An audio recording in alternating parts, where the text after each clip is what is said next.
Well, Kachingle is a whole new way of what I call doing voluntary contributions, essentially paying for free stuff, which sounds ridiculous. Why would someone want to do that? But I think it's really taps into people's desire to support things they really care about. And what we also enable people to do is by doing these voluntary contributions, you build a persona around the things you love. So you can say, oh, I support CARTA, I support ebook news, I support the Daily Camera, and that becomes part of who you are online, and you can share that with other people. It's a combination of two words in English. The first is Kaching. I think you have the same thing in German where you do the old cash register, Kaching, right? And then the other word is jingle, which means like jingle, jingle, like you have a few coins jingling in your pocket. So I put these two words together and I came up with Kachingle, and the great thing was the domain name was available, which is really important. And in English, it's a very cute name, and particularly if you talk to a teenager or a young person in their 20s, they usually giggle when they hear the name. That is very cute to them. I actually got the idea in 2003 when I was doing some research for a friend of mine, my best friend. Her name was Laura, and she had brain cancer. She didn't speak good English, and she was from Argentina. She asked me to do research, so I spent about a month, during my free time gathering information. And at the end, I put it together for her.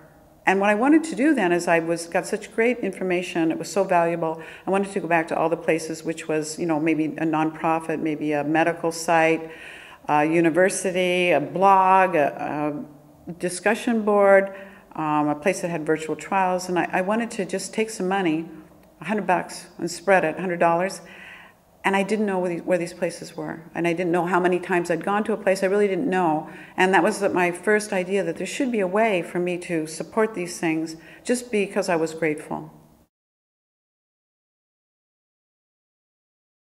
There's 12 people, and I think you'll find it interesting that there's 6 senior people. There's me as the founder and president. We have a CEO. His name is Fred. We're the 2 Americans. The other 4 are European, and 3 of them are German. Our CTO is Frank, our CIO is Andreas, and our chairman is Jens.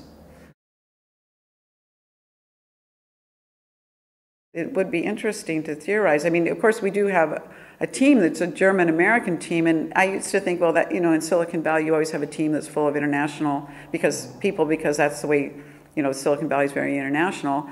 But maybe it's not a coincidence. Maybe there is, when I went to build my team, of course, I would talk to people and I would say, well, what do you think of this idea? People paying for free stuff. And many of the Americans said, that's the stupidest thing I ever heard. And when I talked to the Germans, they said, great idea, let's do it. So I think it's really exciting that it's happening here in the Germanic-speaking countries. And my belief is that, this is going to be the place where it really takes hold, and then it will spread throughout probably Europe first, and then eventually back to the United States. And we do have good traction in the U.S. too, but it's accelerating here in a really surprising way. And it's of course a lot of fun for me to be able to come over to Germany and talk about Kachingle.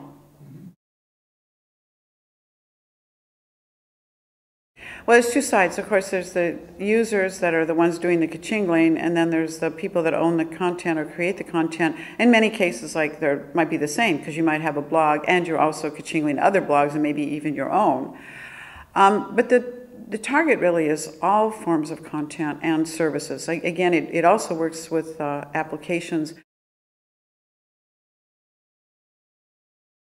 It's hard to know what's going to happen, but I don't really think that's going to be an issue, because I think the beauty of Kachingle is, in fact, that each individual is making the decisions themselves, right? So if I really love a small blog and I read it all the time, they're going to get just as much money as, let's say I read Vorwärts every day, and I also read this blog every day. They both get the same amount of money because we're based on usage.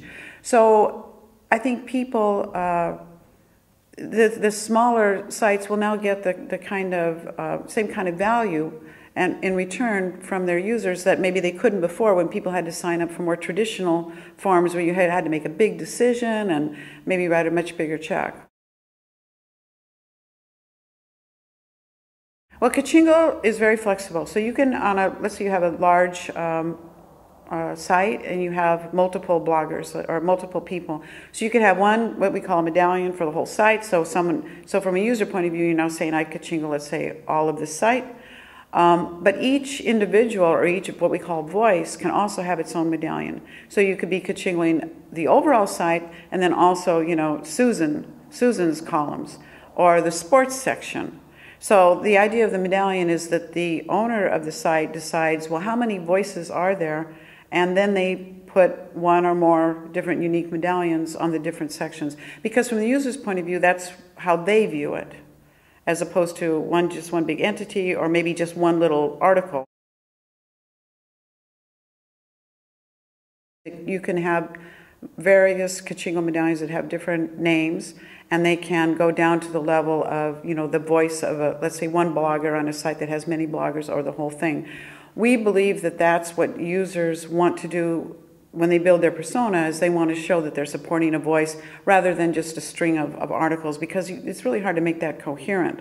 And then we can do really interesting things like find other people that are similar to me that are supporting, Robin on Carta or the Bits blog on the New York Times or whatever. So that's something that's different about our system. And another thing that's different is we feel that you really have to remove all of these, what they call mental transaction costs for users. It has to be incredibly easy. And that's why when Kachingle, when you sign up for a subscription at $5 a month initially, and we don't even give you a choice. And well, why is that? Well, because then you would have to figure that out. And you don't know, what are my friends doing, what's fair. So initially it's just $5. Later, of course, we'll give you social signals about maybe you might want to give more. So that's another difference. And it's a subscription, so you don't have to worry every month, should I put money in or how much money? Another thing is that the medallion is very, very simple. You come to a site or you come to a particular voice, you like it, you turn on the medallion, and then we track your daily usage so that they get their fair share. We felt that users really wanted it to be fair, and usage, number of days you go there, is a fair way of distributing your money. So you don't have to think about, should I push this button? Do I like this better than that? It really needs to be kind of, I think, a background thing that's happening very naturally for the user. And of course, they can turn off the medallion.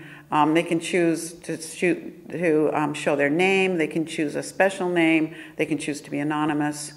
But we're always thinking of the user experience. So we're always on the side of the user to make it really, really easy. Because unless you can get the average online user, the average consumer to use this, it just won't be interesting either for Kachingle or for the users or, of course, for the site owners.